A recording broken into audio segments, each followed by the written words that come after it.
Halo, perkenalkan, nama saya Brandon. Saya mahasiswa dari BENUS, jurusan International Business Management. Di video kali ini saya akan menjelaskan materi mengenai bentuk-bentuk perusahaan. Nah, sebelum kita memasuki materi mengenai bentuk-bentuk perusahaan, alangkah baiknya kita mengetahui terlebih dahulu pengertian dari perusahaan itu sendiri. Menurut Abdul Qadir Muhammad dalam bukunya Pengantar Hukum Perusahaan di Indonesia, menyatakan bahwa perusahaan adalah tempat terjadinya kegiatan produksi dan tempat berkumpulnya semua faktor produksi.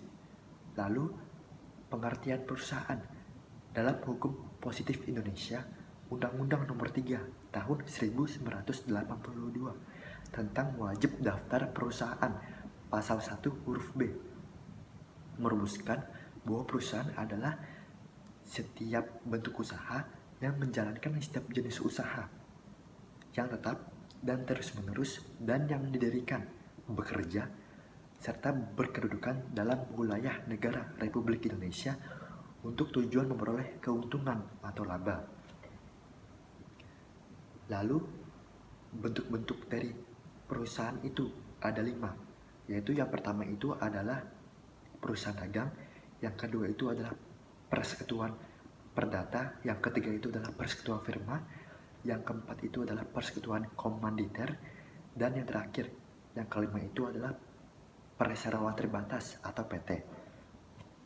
Saya akan menjelaskan satu persatu secara ringkas. Yang pertama, perusahaan dagang.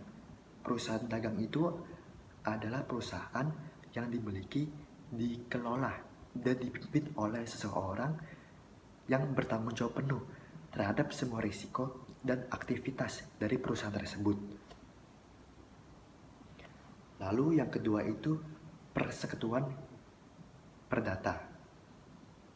Persekutuan perdata itu adalah suatu perjanjian dengan 2 orang atau lebih yang mengikatkan diri untuk memasukkan sesuatu ke dalam persekutuan dengan maksud untuk membagi keuntungan atau kemanfaatan yang diperoleh secara bersama.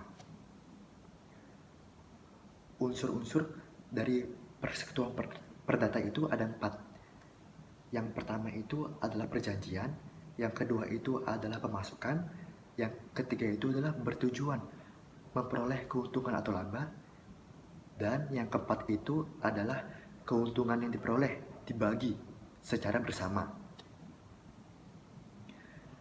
Lalu yang ketiga itu adalah persekutuan firma.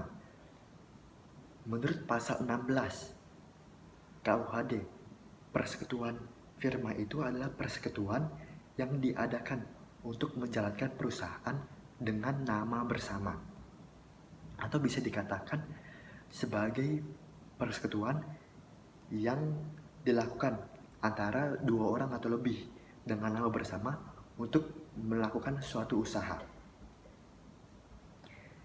Ciri-ciri dari persekutuan firma itu, yang pertama itu adalah sekutu dan perjanjiannya itu dilakukan secara firma.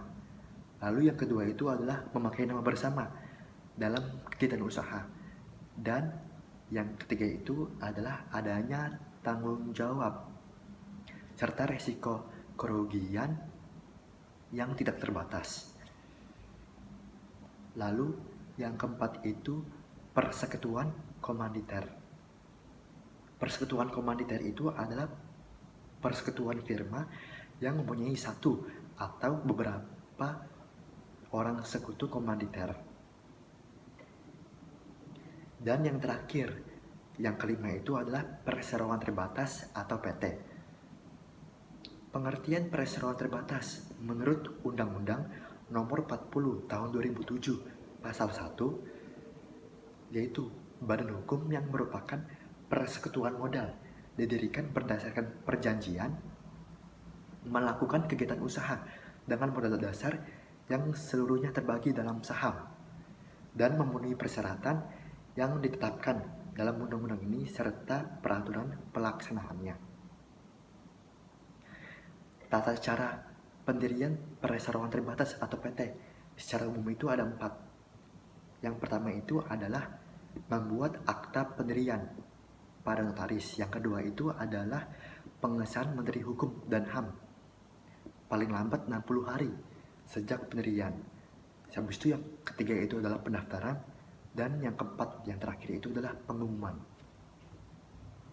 Lalu modal dalam pereseroan terbatas itu ada 3. Yang pertama itu adalah modal dasar, yang kedua itu adalah modal ditetapkan, dan yang ketiga itu adalah modal disetor. Sekian video ini yang saya buat.